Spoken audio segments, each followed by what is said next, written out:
Ang pagkain itinakda ng Diyos sa atin, alam nyo, tayo ay maging mangangain ng prutas.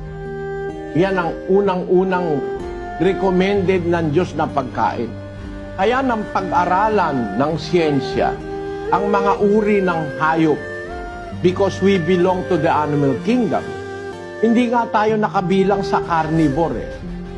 Hindi rin tayo nakabilang sa herbivore. Nakabilang tayo sa frugivore. Talagang ang tamang kainin natin mga prutas. Pwede tayong kumain ng gulay eh. Prutas ang talagang pagkain natin, perfect tayong kumain ng gulay. May mabuting na idudulot ang gulay. Pero ang patunay na hindi yan ang ating staple food, yun ang hindi yan ang dapat na maging bulk ng ating pagkain, kagaya ng mga vegetarian, ano? Isa pang mga misled yung mga... wala tayo nung cellulase that can digest the carbohydrate cellulose, which is totally undigestible by humans. Kaya, pag kumakain ka ng mga gulay, may mga parte sa gulay, hindi mo nadadigest. Pero tinan mo yung baka, nadadigest niya eh. Puro damo lang ang kinakain niya eh, no? Yung herbivores, baka, kabayo. Lumalaki yung laman nila eh. Lumalaki sila eh. Pero ikaw, tao, kumain ka ng puro gulay, hindi ka lalaki, hindi ka tataba. No? Bakit? May parte ron yung carbohydrate na cellulose is undigestible by humans because we do not have that enzyme cellulase na meron sa mga kabayo, baka, kaya nilang ma-benefit na buong buo yung mga damo, mga herbs, kaya nilang ma-benefit yun, matutunaw nilang buong buo yun. At ang kanilang stomach, 4 ang compartment para ma-digest lahat. Tayo wala namang ganun eh.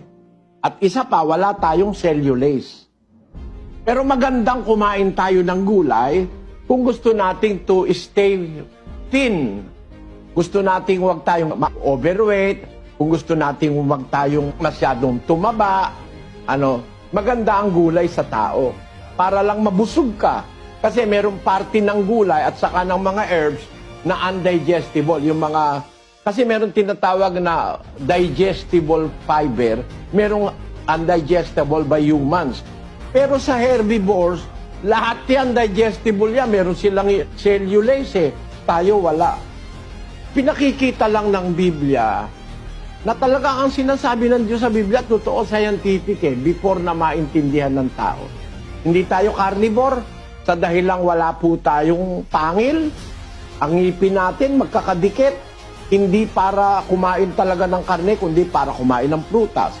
Ang movement ng ating Diyos, pwedeng ipanguya. Pwede kang gumanon. Nguya ka, no? Yung mga carnivores, pag ganun lang eh, vertical lang ang movement eh.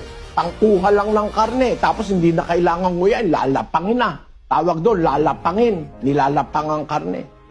Tapos, sila yung mga carnivores talaga, meron silang tinatawag na enzyme na uricase na nakakatunaw ng uric acid para wag silang magkasakit.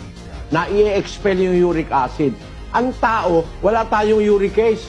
Kaya yung uric acid, pag kumain tayo ng maraming karne, naiipon sa katawan natin, nagiging sakit.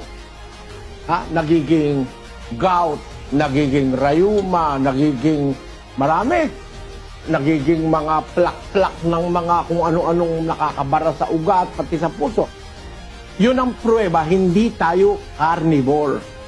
At hindi rin tayo herbivore sa isang reason na ang ating stomach, hindi kagaya ng stomach ng mga baka, 4 ang compartment. At ang mga baka, meron silang tinatawag na cellulase na makakatunaw ng cellulose na carbohydrate, pampalaki sa kanila. Ang tao, wala tayong cellulase, wala tayo nun. At hindi natin matutunaw lahat ang parte ng gulay, samantalang ang baka, matutunaw niya. Kaya lumalaki siya, puro damo lang kinain niya eh. Tayo naman, subukan mo kumain ka ng puro damo, hindi ka tataba. Yan ang mga insights ng Biblia as compared